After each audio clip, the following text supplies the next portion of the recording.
You're watching YCN, your local view. Program airtime is underwritten in part by Bar Harbor Bank and Trust. Looking to purchase your dream home, finance your business, or just find a better checking relationship? Our New Hampshire team is here to help you. We make award-winning banking happen every day. Contact us to see how we can help you. Member FDIC.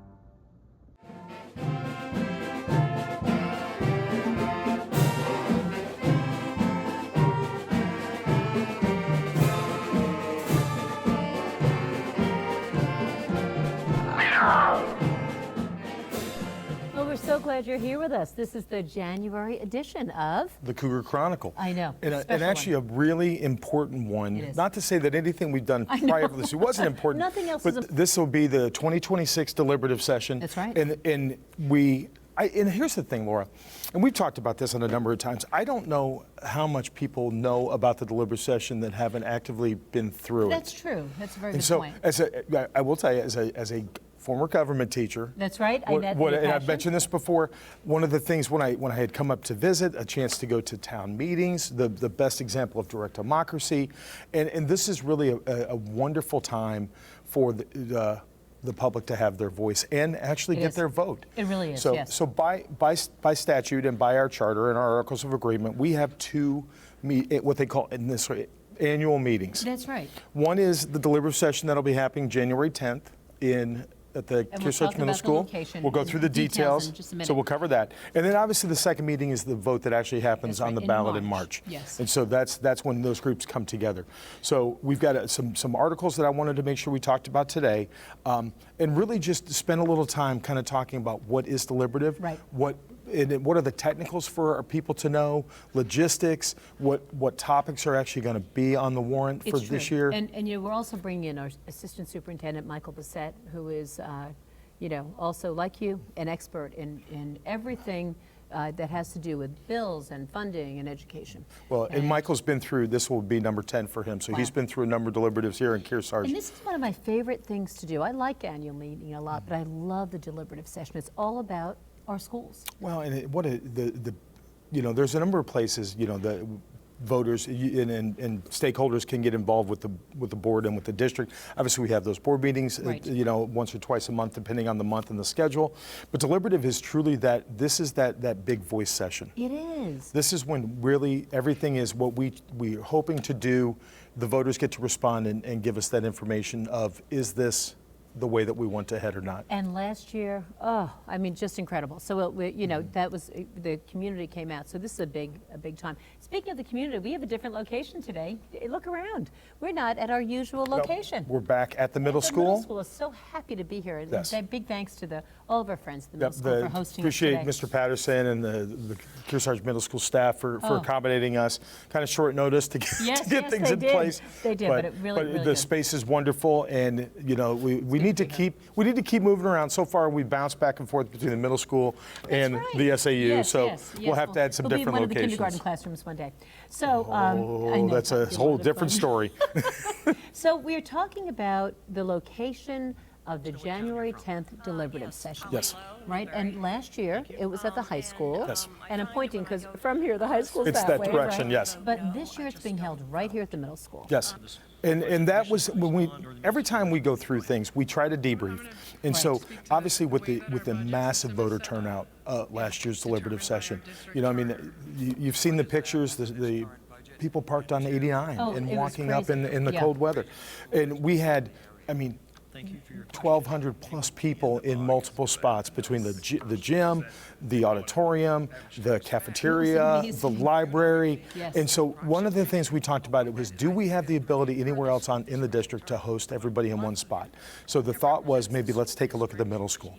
And so whenever you do things like that, it was like, okay, who do we need to get involved? Right. Capacity is always going to be your fire chief and first responders, law enforcement, and things like that. So we came and we looked here at the middle school gym. One of the reasons being it already has a stage. That's right. Sound system is already built in. And it's a larger space than the high school. And so when we looked at that, between the bleacher seating, we anticipate we can hold up to 1,600 people. I never knew that it was bigger. The new middle school, to me, I say new, but is 20 years old, but still it's the newest building.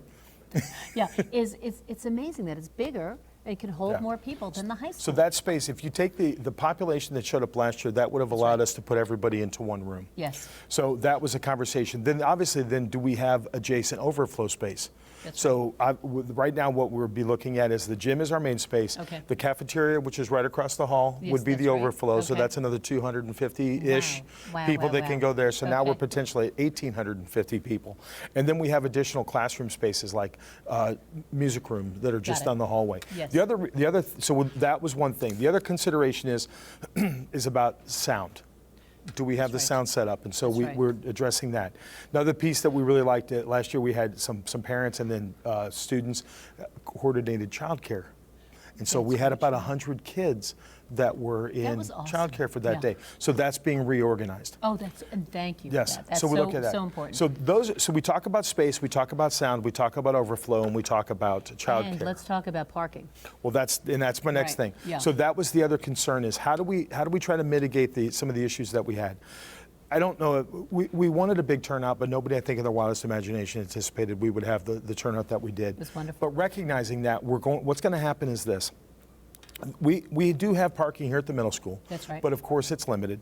And so the high school is going to be a parking location. Okay. And so if you go to the high school, you can park. And then what we're going to do is we worked with STA, our bus provider, and they are going to provide us multiple shuttles. So we're going to have buses, and I mentioned this at our last show. So the buses are going to run nonstop. Yes. So and one thing I do want to pause for a minute, the only thing that's going to happen at the high school will be people parking.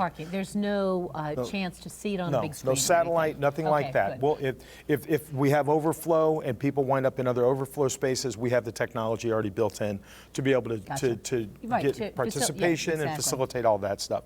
So if you can't get parking at the middle school, go to the high school, park there, and then realize too that route is pretty straight with North Road and then Kyle Pond and all that. So, you know, if a situation arises and somebody's parking and they have to park on the road, you can still flag down the bus because it'll be constantly running. Coming, and you can just raise your hand, go old school, right? And then obviously, the preference would be for people to park at the high school or at the middle school. And there's not going to be a big wait because it is cold out, and we understand. So that. I think right now the plan is to run 3 buses, so it will be running. Continue. Yep. Okay. Drop off and go through. Sounds and so great. we've got we have a number of volunteers. Our landscaping grounds crew is going to be outside helping us direct traffic. That's wonderful. You know, we have to have specialized parking for. Yeah. Well, you think about this is that, so people were going to be coming in logistically, coming in through not through the side doors, but the ramp, and there'll be signage along the way. Because what'll happen is where we are now in the library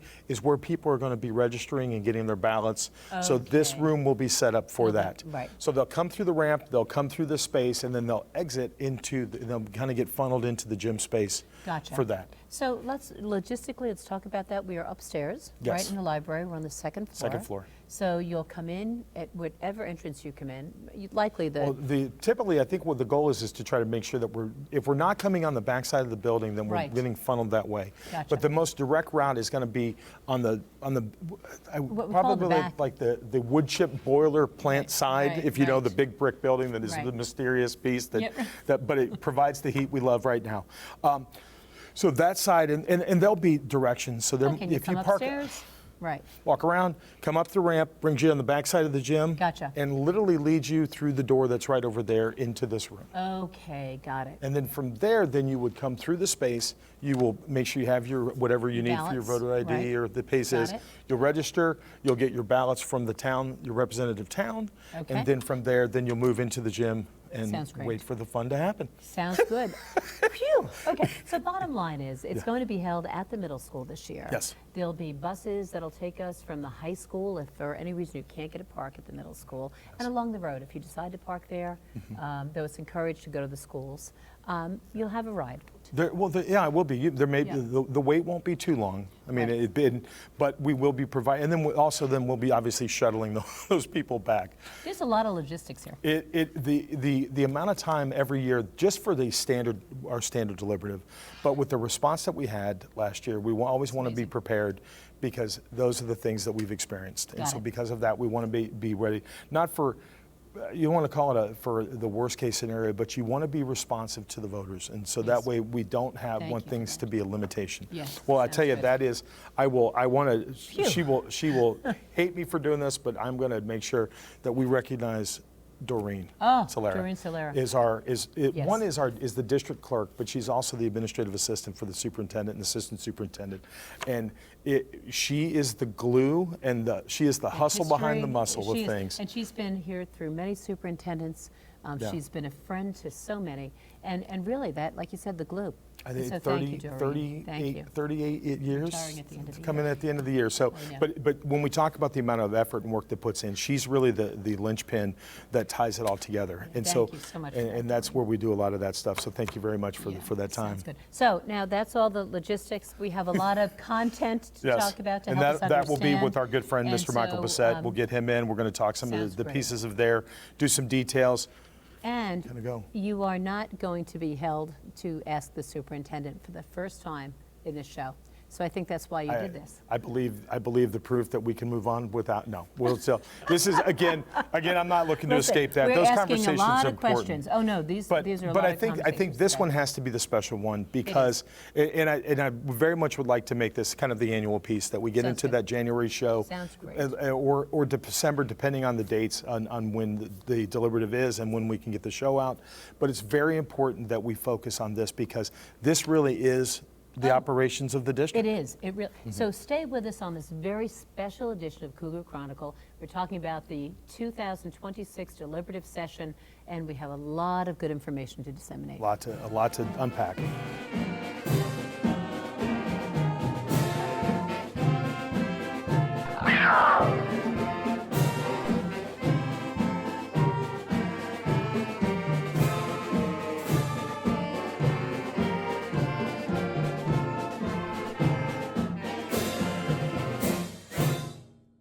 Well, welcome back to Cougar Chronicle. It's a very special edition. It is our deliberative session edition. Yes, we're talking about the deliberative session. It's coming up on January 10th, right here at our location. Right here at Kearsarge Regional Middle School. That's right. It'll be happening at 9 a.m. That's right. Is when everything gets off and rolling. And so we'll have more details. As things come out, we get more details, things like bus times, when doors will be open, all of that stuff. We'll get that stuff published because we're still finalizing the last little bit as this taping, but when this airs, we'll have everything set up and run, and that information will be out. Exactly, and you'll see it on banners and the show and in between our breaks too. So, Assistant Superintendent Michael Bissett, welcome. Hi. We're so glad you're here. Good to be here And again. before we start, can I please just have a Laura story? Yeah.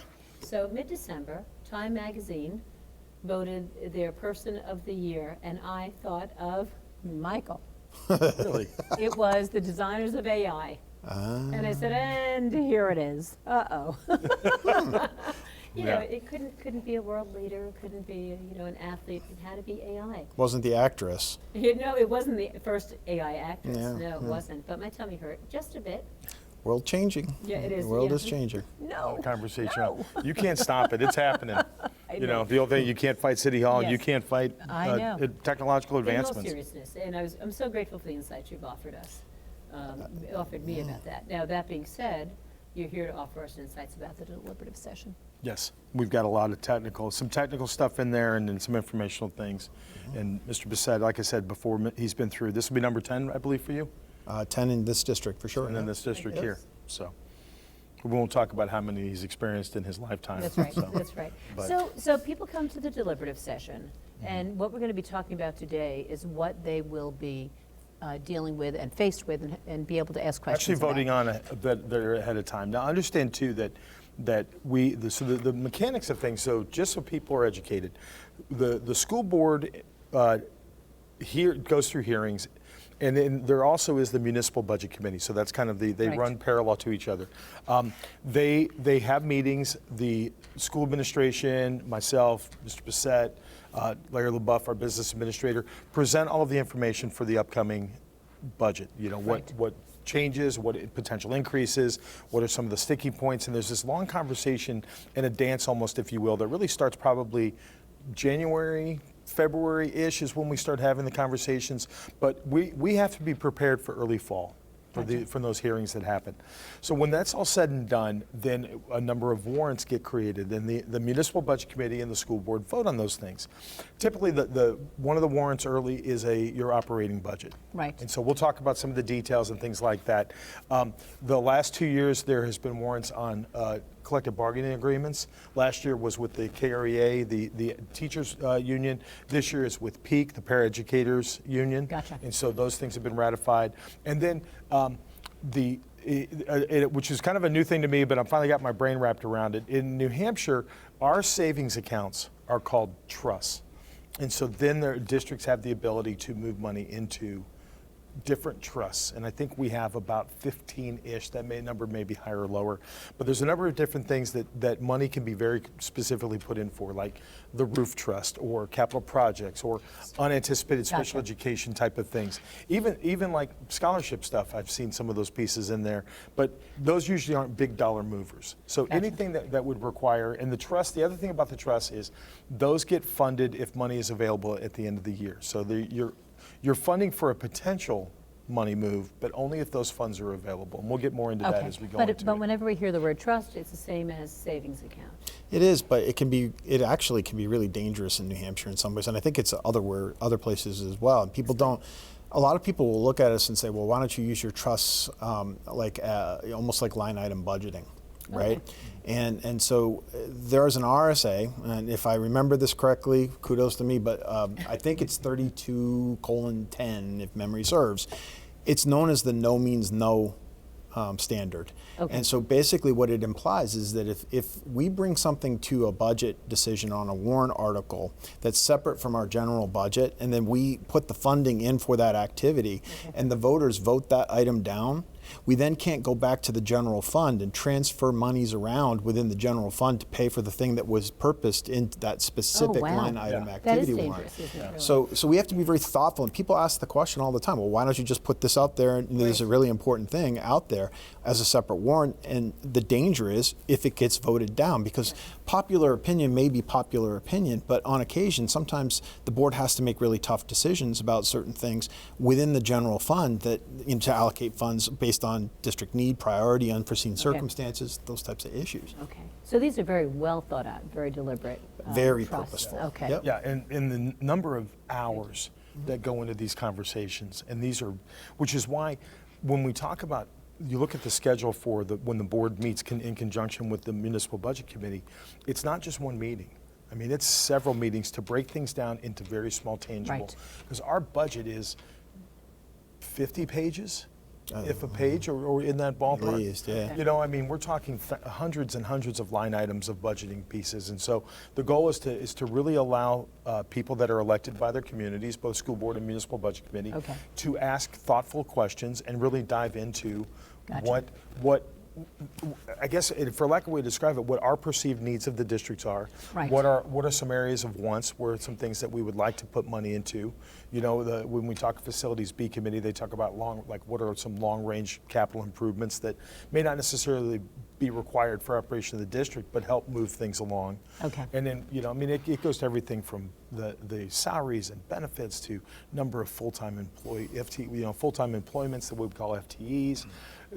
I mean, it is the entire piece that we literally do a deep dive into, and it's I think it's necessary because that's that level of transparency. I think that, you know, coming from another state where I didn't have this, and so I with my office staff, we built the budget, and the conversation was between our central office staff and the school board, and this is the most front-facing, very transparent piece of what has going on. So just to be clear, I know it's very basic, but I'm going to just step back a little bit. When you come to the deliberative session, if you haven't been, it's a great process, but you'll have ballots in your hand, and you will be able to vote, correct? Yes. Good. So when you come, you're not just sitting there listening, nodding, you're participating. No, and there's different color ballots for different issues. There are mechanisms. Sometimes people will do things from the floor. Right now, you have the ability for petition warrants where you get 25 voting members of the community can pull together and have something put on the warrant. Okay. And it goes through from there. And so there's a number of mechanisms. Our I can, if you go to the district website and you click on district and then about, then at the very bottom of that place is both the Articles of Agreement and the charter. Okay, so district and about. Yep, from website district about, Kearsarge.org. and then all the way at the bottom you can find those two documents if people want to find them. Really they are fascinating because our charter and our Articles of Agreement set things very different from us than other places, and so we're one of a few number of cooperative school districts.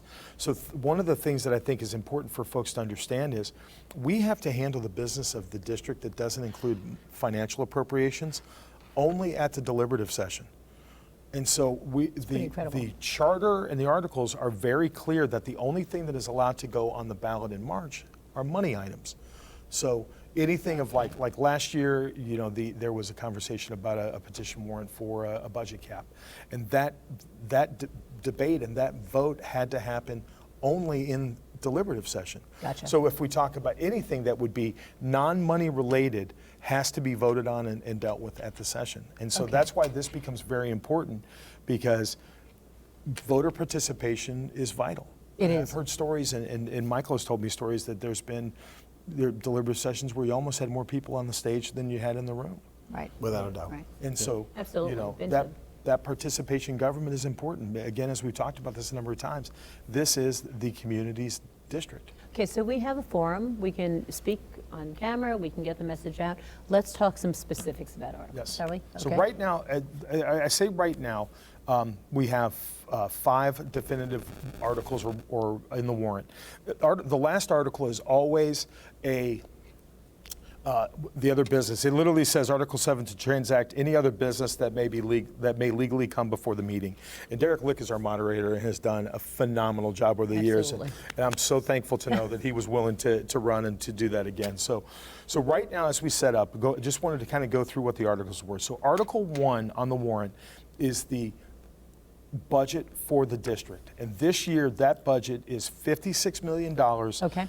$653,713. Okay. So what it means from last year, it's a 0.73% increase from last year. Does that seem small? Am I correct? I mean, that's not a big increase. That's almost flat, isn't it? It kind of is flat in a sense. One of the things we look at is there were some things that had happened. So I don't want to say that it's not almost flat, because it really probably is about as flat as we can get it. Right. Because we saw about an 8% average increase in health insurance costs. Okay. But some of our insurance carriers had to change. There were some offerings that reduced some of those costs. So we saw some savings in some of those places. But when we talk health insurance, I mean, that's always the biggest driver through the year. It is for everyone. The other yes. piece of that too is when we look at some of those reasons is we take a look every year. Michael's included on those conversations with our principals, and we always take a hard look at what our staffing needs are within the classrooms. And so trying to make sure, are we overstaffed? There are recommendations from the board, expectations on how many students in a class size, but also taking a look and saying, 2 classes of 7, well, I don't know if we don't necessarily need that. So we always make those kind of adjustments and pieces from there. I know you wanted to add too. Well, I mean, I just think that's an important point, because when people come to the deliberative, sometimes they ask questions, or they come to our board meetings, and I encourage them to do so. But they come in and they want to look at class size enrollments or enrollment numbers going down on an annual basis. Right. And they're right. I mean, there are certainly bubbles of class size reduction that are going on in our district and throughout our state, frankly. Absolutely. Right? Yes. But sometimes people want to simplify the idea of enrollment beyond what it probably can be, not should be, can be, by saying that you have a class that is of 12 to 14 and saying we should reduce a teaching position around that particular issue forces a change, or forces a choice, I should say, that the board has to make relative to how many kids are an appropriate number of kids to serve in a classroom. Right. And so class dynamics change by class. You were there. You know that no class is the same. Sometimes you have more children with certain challenges that sometimes rise up and cause size to be impactful in terms of how that class is or is not addressed. But here's the thing, in the end, there's a kind of a value that you put in there, and this district has been responsible for the decade that I've been here, at looking at that number critically and saying, where in that line can we reduce those numbers down to a single classroom, Right. And consolidate that, but also protect the high quality investment. And people our don't look at students. it this way, Absolutely. but if you think about the time and the training and the tools that we put into the hands of educators, there's a significant investment in our educators in this district, and frankly all districts, that we have to be accountable to the taxpayers for, right? So if I spend an enormous amount of money on them, if I can preserve them in the district because there is a valid and an appropriate place to place them, I'm going to find that opportunity and we're going to relocate that person. Exactly. You're not looking to slice and dice. You're looking to maintain the quality. Correct. Yeah, offered to our But there are students. times when that opportunity doesn't exist, or there are other times when we have retirees that we will move a position into a retiring slot, and on paper it's not so easy at a deliberative or at a board meeting to sit back and say, okay, well, how many people did you reduce this year? Well, we didn't reduce any. Well, in reality, we reduced an FTE, which is the Right. position, but we didn't lose a Reallocated. staff member because a staff member retired. So Gotcha. people think that sometimes is that we're not doing our due diligence, but in reality, they're not seeing those operations behind the scenes because the right questions weren't asked at the right times. I think this conversation is maybe a two-parter. It's a big one. So we have other articles to talk about. We'll give you details on that coming up. This is the special edition of Cougar Chronicle. Yes. Talking about the deliberative session coming up on January 10th. Stay with us.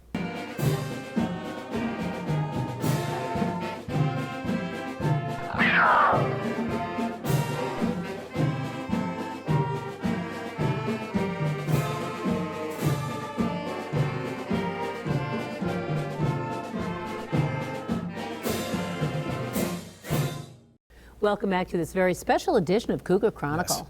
Yes, We are- our yeah. deliberative session and our deliberative show, the articles are that we've talked about this last segment as we continue on, is really the meat and potatoes of everything that we do. It really is. So deliberative session coming up January 10th. We're just hitting this so you know, right? And it's going to be held at the middle school here in Kearsarge. And I am joined today, I'm Laura James, joined by our superintendent, John Fortney, nice John to see Thorney, you. and our assistant superintendent, Michael Bissett, who joins us every show. But we were talking when we last left about really what I think is the biggest article. Which is Article 1, and it's our operating budget. And my question was, it sounded to me like it was relatively flat. Give me the 30-second explanation. 30 Yes or no? seconds is it's the lowest one I've seen in the decade that I've been here, if memory serves. Got it. If not, it's darn close. And the reason why is because of a lot of factors, reductions in costs because of enrollment decreases, because of purposeful and deliberative fiscal responsibility in which John and others have worked to create local controlled budgets within the buildings that are keeping costs down when possible. So, And part of it too is also very, very purposeful, because understand too that right now as we sit, we have what we call the Facilities B Committee. We have that facility study that's going on. Yes. So transparently, and we've always been this way, are we potentially kicking some capital improvements down the road a little bit? Yeah, we kind of have to, and being very mindful of what do we want to take on through the capital improvements versus what do we want to be transparent to the voters on a potential bond in March of 27. Gotcha. So it's not that we're not able to fix stuff. It's not that we don't have the funds. So one of the other things when we talk about low cost is the fact that right now we have a Facilities B study that's going on. Yes. Originally, the plan and the hope was to have a bond recommendation for the community in March of 26. But the board took a time to step back and slow things down to do this real in-depth, really take a look at the LaValle-Brensinger report and do tours, and that's happening every month. And we're getting great feedback and great returns on some of that. So when we look at some of that, transparently, we may be kind of purposely kicking some stuff down the road, not because not because we don't want to spend the money, but because we want to be mindful that if we do one repair, it may cause a domino effect and trigger something else. So we look at some of our big costs. Facilities is obviously a big thing. I mean, Yes. you can't look at a budget and not realize that 72% of our budget is people. and that's benefits and insurance and all of that stuff. So you won't be able to cut copy paper out or workbooks or things to get to a place where the budget is smaller, but you have to look at capital improvements. So right now the hope is, as we see, is that we've got, as we sit in this middle school, the newest one, the last payment of the bond is going to come off this next 26-27 budget. Okay. And so that gives us some room to work. Now, does that mean that we could reduce by 1.8, which is about what that's going to be? Well, there's some technical stuff, and we can get into that at a later date. But that is some relief that's going to be coming to the taxpayer as we move to the future. So we've been very purposeful. In fact, when Michael and I met with our principal staff and with our department heads, the directive was present us as flat a budget as you possibly can. Gotcha. Knowing that some of the drivers, like Larry LaBeouf, who's our business administrator, looked at me and went, okay, but he's contingent on what the insurance company does. Exactly. So that's the piece there. So it's not to say that there aren't certain things that have to happen. There's also something that people need to understand is that some of these numbers have to go up because we have appropriations on collective bargaining agreements. So that when we get, which then takes us to Article 2, which is our peak agreement. Gotcha. Okay, so this year we were able to successfully negotiate, which we always want to do. And peak is our Paraeducators at Kearsarge. Okay, at Kearsarge. Which is the acronym for them. So what people will see on the warrant is it's a 3-year bargaining agreement, and so what it says is what the number is, the increase each year. Now understand that paraeducator is more, it's the LNAs, it is RBTs, the registered behavior technicians. I mean, it incorporates a large number of people that truly are unsung heroes, and you can never get this group enough. Without a doubt. I'm going to make the joke there that James Brown's, the hardest working people at Kearsarge sometimes, and what we have going on. Yes, yeah. So the goal is to provide them a competitive wage that not only recruits people in, but gets them to stay. Because they're not operating on a year-round contract. I mean, they're like our teachers. They don't get paid for year-round work. So we want to make sure we're getting them to come back. And then we look at benefits. We look at any kind of life insurance, educational, professional development credits. So the numbers that people see on that warrant, there will be 3 different numbers, but that's the number we have to increase the budget by each year to cover those numbers. Okay. Is the assumption, Michael, that people will, if they'll just look at the lowest number? Without really understanding? I mean, When within a warrant, if they're presented 2 separate options? Right. I think the tendency is that most people feel that they will always vote for the lower of the 2 options. But we've seen evidence that our community is very thoughtful and considerate about things, especially when they're at that deliberative session. Absolutely. And they have that chance to ask the questions that are necessary to make an informed decision, which is why we want them there, right? Gotcha. Exactly. Yep, exactly. So, okay. So that's not. But understand too that Article 2 isn't necessarily a choice. It outlines what those 3-year increases are going to be that were negotiated with the board and the group. Okay. So that clears that out. Now, and then Articles 3, 4, and 5 are our trust warrants, our trust articles. Gotcha. The savings account. So again, trust Michael had funds. talked about the importance of some of those things. Rainy day funds. Okay, there we go. That I understand. Yes. And those are So Article 3 is looking at our school buildings. It's basically the emergency maintenance trust. Okay. Okay, and so the board and the municipal budget committee both voted to if the funds are available, to add $500,000, $500,000 to that. Why that number? A lot of conversations that come through is what keeps you up at night. Right. What causes you to lose sleep when the roof? Is it the always heat? the roof. Right, exactly. Anything that would cause us to not be able to have school. Exactly. And making sure that we have funds to do. Understand that and we have had to replace boilers. A boiler replacement costs about $1 million. Right now, all of our old boilers are fuel oil boilers. Okay. When a boiler fails or has to be replaced, we are replacing it with a natural gas boiler. It is more efficient. It is updated. It is more environmentally friendly. But with that comes additional problems and costs. Part of that is we have to mitigate the old fuel tanks, and we have to replace a lot, which is, and then there's piping and there's power needs and all of the stuff that goes through. So it's a big upfront cost, but in the long run, it's a massive savings for the district long term. And it provides us with units that have a longer life expectancy. I can't help but listen and just look around. I mean, I'm looking at the heating of this building, with big ceilings, beautiful spaces. Well, I just wanted to point out something, and when you look at Article 1 in comparison to the other articles that are on that warrant sheet, most people, when they look at that, may not know that we're not actually taking and setting aside funds and saying to those people, we're going to raise and appropriate X number of dollars to do this. Most of those, if not all of them, I believe, of those warrant articles that are there for those reserve accounts are built off of unencumbered, unexpended funds. And so a lot of people, they hold us accountable to budgets, right? And they say, well, any dollar you take is coming out of my wallet, right? I mean, it's something I'm not going to have. So we need you to be as lean and close as possible. But what people forget often is that we're trying to build a foundation in sand. And there are many things on an annual basis that our BAs and our others try to do every year that they have to do a predictable thing. The cost of fuel oil could vary at any given year based on the economic climate, right? Right. So we do things to try to get as close as possible. But those funds, we have what, 72% of our cost drivers are coming out of people, right? But those people change. So if their family dynamic changes during the school year and their $30,000 family plan and insurance cost switches to a single person or to a two-person, there might be a potential savings to the district versus sometimes that cost driver shifts the other way, right? Somebody gets married, adds somebody to their family. Exactly. Now we move into a family plan, right? Those are the funds that we draw on to fill, because we can only, by law, reserve we can do it up to 5 if the board approves. Our board's approved, I think, 2.5%, 3%? Typically 2.5%. This year we did 3% just because of the concerns of volatility. And that is the emergency plan to the emergency plan. Got it. Like that's it's not like that money goes into a fund and it's like now we have 3% of funds left over to play with.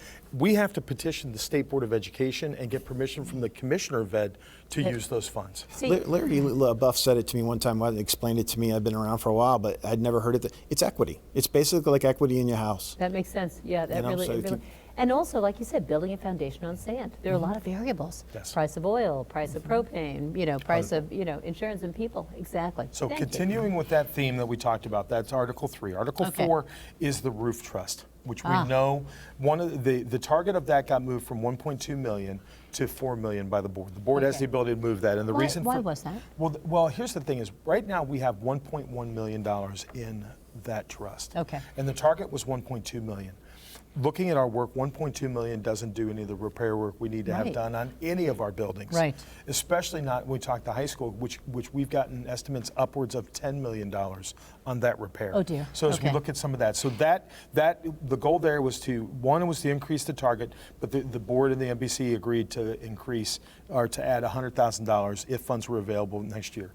Okay. The last one is special ed needs across the state have gone up, and the amount of districts, you look at even neighbors close to us, have seen $1 million to $2 million deficits that have run really because of unanticipated special ed costs. Right. So we increased that trust, and what's going to happen is if funds are available, adding $200,000 into that. I think there's $470,000-ish in that account right now.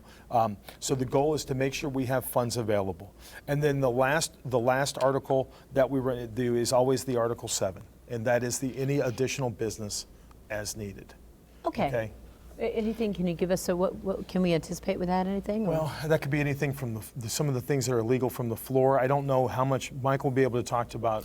Personally, I've never seen an Article 7 come to fruition at the floor.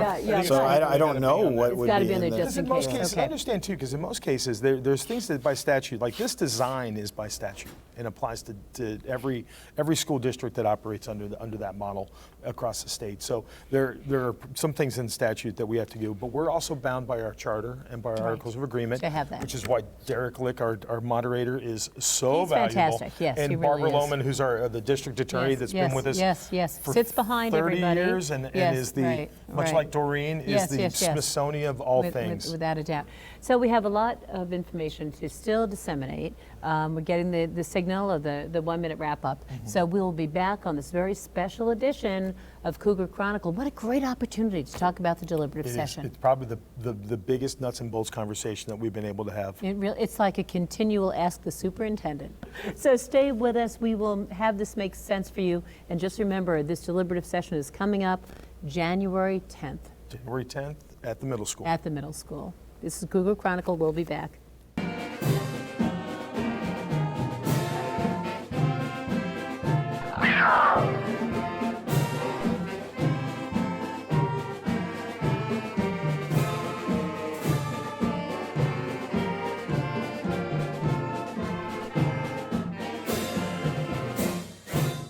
Well, welcome back to Cougar Chronicle. It's a big show today. It really is. This is our deliberative session show, which again, and I'll say at this time, is happening on January 10th. Right. At the Kearsarge Middle School. Middle school. And so a little bit of a change and things like that. And bus running from the high school. So if you can't get a park here, which is where we're broadcasting from, here at the middle school. Please go to the high school. And if you do park anywhere else and the buses are running past you, just put your hand up. And the buses are to be told to be looking for people and mindful. They will. And again, just welcome them back. We're joined still by Mr. Michael Besetter, our Assistant Superintendent. Thank you for your insights. They are wonderful, as always. Now, we have a lot of variables. It's a show of... I've talked a number of things. We remember one time we had Brett Perret and we were talking about the dance of the summer and trying to get things lined out. That's right. There is a dance when it comes to deliberative session pieces, because understand that there are a myriad of forces at play. There are. And I think when we look at it, it is all with the intent of trying to improve things. What's best for students, and that's the case. And sometimes they run afoul of one another, and sometimes they're difficult. And I think it would be remiss if we didn't take on a couple of topics. One is statewide, and one is not statewide. Right. So Okay. I think let's take the local one first. Okay, sounds good. So I know that there has been a lot of discussion on what the future of certain buildings hold. And I don't want to just call it that's part of the bond and the facility study.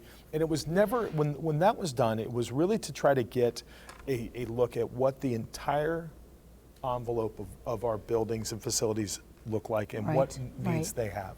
Because we knew we were going to have multi-million-dollar repairs that had to happen district-wide. And in looking at that, you can't have a conversation with declining enrollment without looking, does consolidation or potential closing make sense? And not to say that is it's scary. not a judgment call. It's simply, what are the fiscal numbers behind that? The board and the community have the ability to vote on those things. That's right. And so one of the things we talk about is let's talk consolidation and or closing. I mean, neither one are great words, and they both basically mean the same thing. Understand this, our articles of agreement are very clear that for a school to no longer be operating, an elementary school to no longer be operating in any of the 4 towns, the voters in the affected town vote. Okay, so nothing will be closed or consolidated without the vote me being able to say yay or nay. Okay. Now, when we look at those things, right now, none of that is on. That would be when we talked earlier about business that would have to be handled. That's a deliberative session. Okay. That would be one of those pieces that would be handled. It is not on the deliberative thing. And the other part of it too is I can't find a mechanism that would allow that to happen from the floor when we talk about other business and things like that. Okay, so repeat that once again. So this will not be that vote to happen, the board would have had to put it on the warrant, or there would have to have been a petition warrant. Okay, so we will not be facing that. No, I don't anticipate that. That's the whole case. Understand too that you have, the old joke, you put 7 lawyers in a room and you get 12. You get 12 opinions. And so when we look at this, our articles are unique. And so that's why we have the attorney there to try to do the judgment, and we go from there. Thank goodness. But there is zero plan for any consolidation or closing vote to happen at this one. That is good to know. Okay. Now,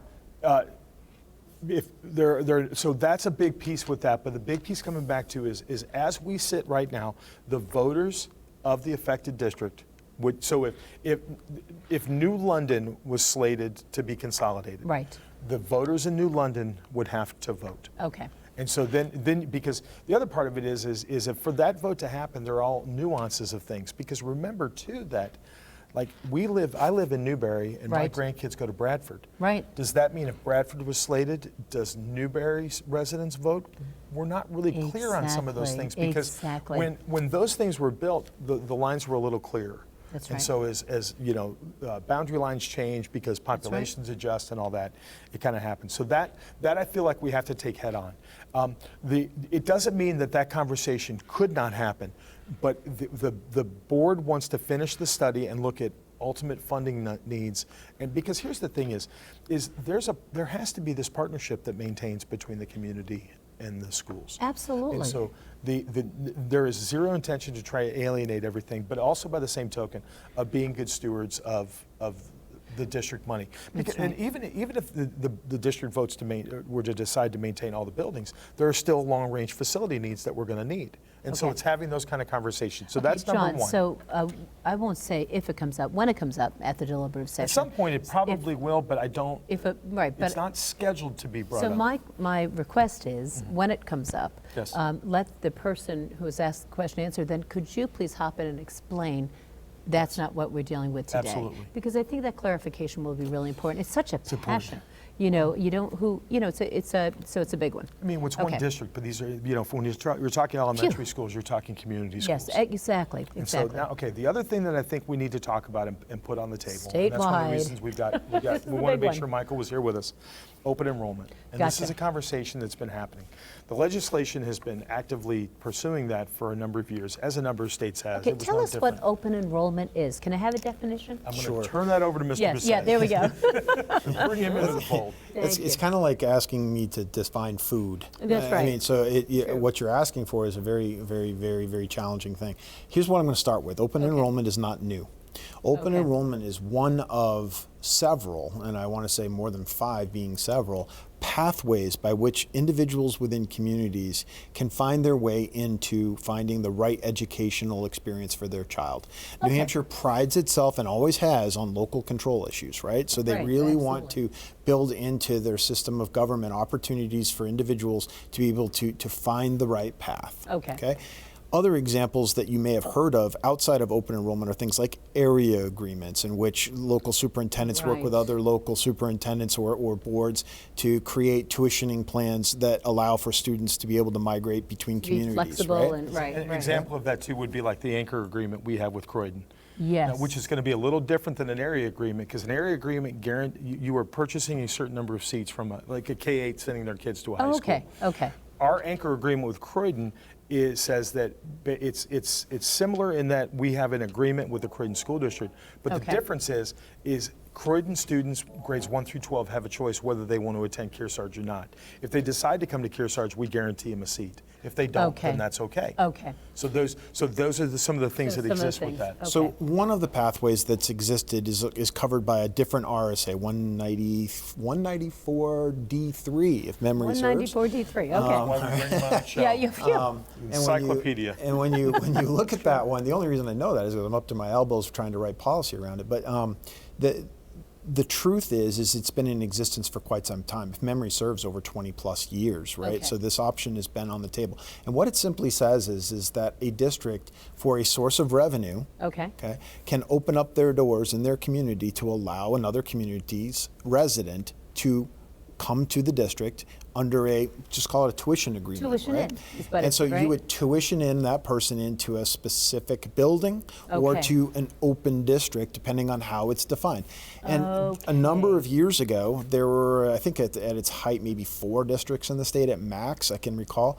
But I think there's 2 currently right now. There's Okay. Prospect Mountain and there's Franklin, which is, Okay. in that boat. But what has happened is that over time, people want to make something which has always been a local control issue. Okay, so the school board, working within Okay. the voting body in their community, declares that they want to have the access to that revenue stream. But when you do that, you also open up the potential opportunity for people to leave your community and go to other communities Okay. as a source of revenue. And they have some formulas around the funding of that, of like an 80-20 split. Right. 80% of our cost per pupil goes to those communities, and we get to retain 20%. Okay. Right? Okay. So there are formulas all around that stuff. Here's the bottom line. The bottom line is it is a pathway for people to come into or to leave the district to have more choice as to where they want to go. Okay. But there are huge impacts related to that particular formula, and some of them come down to simple things like equity because transportation costs are not included in that ability. Gotcha. Special So how- education right. falls into concerns Got because it. it escalates concerns both for kids who want to go to other districts and we have to attend to those by federal law, or by receiving those and how are we going to bill and work with those things. Disciplinary concerns that accompany that Right. with how do we deal with the families and the issues of residency issues between communities. It all just compounds on So is top the of state, itself. so my question, John, is how does this apply to Kearsarge? Okay. We talked about the state level. Yes. Remember too, and just as referring to what we talked about earlier, we are not allowed to put anything non-financial related on the March ballot. Exactly. And so these discussions have to happen only in deliberative session. Gotcha. And so the problem with that is that other districts in other parts of the state have the ability to kind of wait to see what the legislation is going to do and make a determination on those things. We don't have that luxury. Right. So at our December board meeting, the school board had a conversation Okay. around open enrollment. And what did they say? Well, a lot of different things. You kind of get yes, into I know. it. But I think the piece of it is what are the recommendations? Now I'm not going to sit here and tell you that I am this open, every wide open piece, because there's a lot of moving parts that come with it. But looking at the current legislation and some of the bills and the laws that have been put in place, what are moves that the district needs to do in order to try to insulate itself and give us the biggest sense of control? And one of the things was New Hampshire Supreme Court recently voted in a case of Prospect Mountain versus Pittsfield, that because Pittsfield had not had the conversation on what they were going to send and receive, that they couldn't have any say on where their kids basically went. Okay. So that piece was a conversation there. So our board voted to add Okay. a warrant to it, basically saying we would be designating the high school as our open enrollment school, Okay. and they set a number of students that we would send. And it was in a lot of conversations, what is those pieces? And then also had a discussion on what we would be sending. So Gotcha. the plan was designating the high school, certain number of kids Okay, that so we the would high take, school, yep. and then how many kids the district would be willing to send to any other school that is announced as they are As an open they are. enrollment. 30 seconds, Michael. So does Kearsarge follows the district? We're early, aren't we? We make decisions. As far as I know, I think we're first in the state. Gotcha. Okay, so this is a big issue. And it causes, and we know it causes a ripple effect and a domino effect, but the biggest thing is the board made a decision that they wanted to vote to give us our maintain local control, and so that way we have a seat at the table.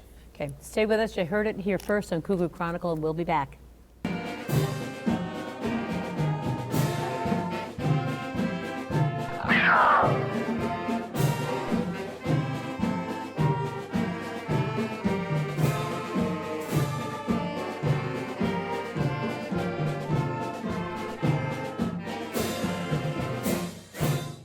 Well, this is Cougar Chronicle, a very special edition, and our heads are spinning. Oh my gosh, it's like drinking from the Yeah. fire hose sometimes, but Yeah. this is our deliberative session. Exactly, and it's So- coming up on January 10th, and it's going to be wonderful. It's your chance to come out with the community and really find out about, what's going on and how you can be impactful with these articles. And this is the chance for the community's voice. I mean, there's two right. votes. There's the vote that happens in March, but this is the place to truly be heard. I mean, Absolutely. we don't get to speak to voters on ballot day because there's laws.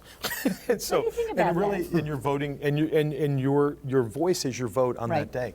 So this deliberative session is the great chance for that interaction, to ask questions, Absolutely. to really do a deep dive into information. That was why it was important to kind of go through what the articles were on the warrant, and give people a chance to really dig in and dive in. And I know Michael's got. our assistant superintendent, Michael Bissett, has the best sayings, and one you just said to us. It's not my saying. I know, but but I will say this: we live in a really great place, New England, and New Hampshire in particular. No better. And I'm not from. I've never spent any time in the Midwest, like John has and such. But He's lucky. I do believe that our process of having, the annual town meeting, Yes. having the, either an SB2 or a deliberate, doesn't matter. Having that community voice and coming together in our community to really make effective decisions is unique to us in some ways, is. and it's Yes. something we should all take pride in. Unfortunately, life gets in the way, right? That's the old Jurassic Right. Park. I Yeah, think is right. But the idea here is that an informed electorate is Yes. the best electorate, Yes, right? absolutely. And the only way to really truly be an informed electorate is to show up and to listen and to ask the right questions. And please, if we ask nothing else of our communities, whether you potentially agree or disagree with something that the board or we recommend, be informed by showing up and being a That's part of right. that discussion and honor that tradition. Yes, it's true. It really is. I mean, the Thank beauty you. of it is the things that we didn't see in the Midwest. It wasn't that constituent voice wasn't important, but there just wasn't any mandated mechanism for Right, it. there wasn't a way And to so express it. The expectation there was you had your grievances and your issues, and you brought that through the school board, but there wasn't really any listening Oh, points. absolutely. And so the idea of this, look at the structure of New England was built around voice and vote Voice of the and people. direct Yep, democracy yep, and really exactly. what do people want. And so the ability and the chance to engage with that, I think, is very important. And the other part of it is, I mean, these are hard hitting. I think probably one of the reasons it may have been a little simpler in the Midwest is school finance is different. I mean, That's you true. think about this, it's not hard to say the school plays a prominent role when the tax bill shows up because That's we right. know how much of a bite that the taxes come out of that piece. So it really is an investment of people's taxpayers' funds. And to that point, I mean, things that work even in states that abut us. Massachusetts has a very different funding structure, and when they look at questions about open enrollment or other types of localized caps, their funding is done in a completely different way, Interesting. which may, and I use the word cautiously, make that a better system to support certain choices, right? We Okay. don't have that. We're tiny, and Right. it's very much a different challenge. Well, We're you- tiny, but we're informed, John. We are I mean, informed. our citizens really do. And if you'd like to be more informed, a couple things we want to point out. You can go to kearsarge.org and you go to About. To and district, District, about, and at the bottom of the page, you're going to see the Articles of Agreement and the Charter, which is we'll keep updated. So you can understand what we'll Exactly. be voting on. The warrant itself gets published, and we can make sure that it's available on the website if it hasn't, which I'm sure it will be already. We talked about a myriad of places that we go and put this information out there. Absolutely. But right now, by the time our filming, the board hasn't finalized a lot of their Right. voting, but Right. when this airs, all of that stuff will be put It will together. be. And the other thing is we realize the show airs after January 10th. It airs after the vote. So, it's actually on the air but available online afterwards. So if you'd like to go back and watch the deliberative session again, you can do it right here on YCN too. As with many of the deliberatives, I'll tell you that's one of the best ways I was able to get Yes. acquainted with the district That's is by right. watching the operations of the district and see what people thought of when they asked the questions. and how they engaged. YCNnow.com, right, and you'll find it. And of course, all of our old shows, right, Michael? Right. Yes, exactly. Where Michael, you bring a perspective, and what you just said reminded me of that we are very fortunate to live where we live and to have, the ability to voice our opinions. And when you come to our show, I love that perspective, whether it's talking about the joy of what you might do in the summertime, the love of reading, science, and we're grateful for that. And it's great to be able to share that with people who are new to the system too. And That's right. and you blend those things together and you make something that already was good just that much better. So it's That's right. fun. Exactly. So, John, it's going to be a great, January 10th is going to be a great day. It always is fun. I would not want to do anything else anywhere else. Yes. I have a big passion for the district. I've got a great team that I get to support and work with every day. And we have a wonderful community that is very passionate about their investment in the most precious commodity that they have, which is our children. That's right. So it starts at 9 o'clock in the morning. Yes. And it's right here at Kearsarge Regional Middle School. It was at the high school last year. So if you go there, no problem. The buses will be waiting. And we do have that overflow there as well. Yes. And the buses will drive you. You will not be standing out in the cold for long. No, not at all. And there will be childcare. We've Promise? got that worked out. Pinky I will promise? pinky promise that one. Not long, unless you get there way Exactly. early and But the pieces, you'll see the big yellow things coming around. Yep, But we've got exactly. childcare. We have wheelchair and handicap accessible parking. Number of people that are going to be willing to help. We've got a ton of volunteers and folks that are ready to make this just an absolute wonderful event for people again. So join us. Michael Bissett, thank you as always for your insights. We'll see you at the deliberative. Absolutely. Without bells on, suits on. And Superintendent Portney, thank you for your transparency. We appreciate that greatly. It's been a great great edition show. of Cougar Chronicles. Wow. Wow, we'll be A lot back. of stuff, and we'll get back to our regular programming with Yeah. with the February show. But this is too This is very important to not significant. pass up. Absolutely. And so what a great vehicle to try to get information in people's hands. And so thank you for taking this journey with us. It's wonderful. It really is. So we'll see you at the deliberative session. Bye.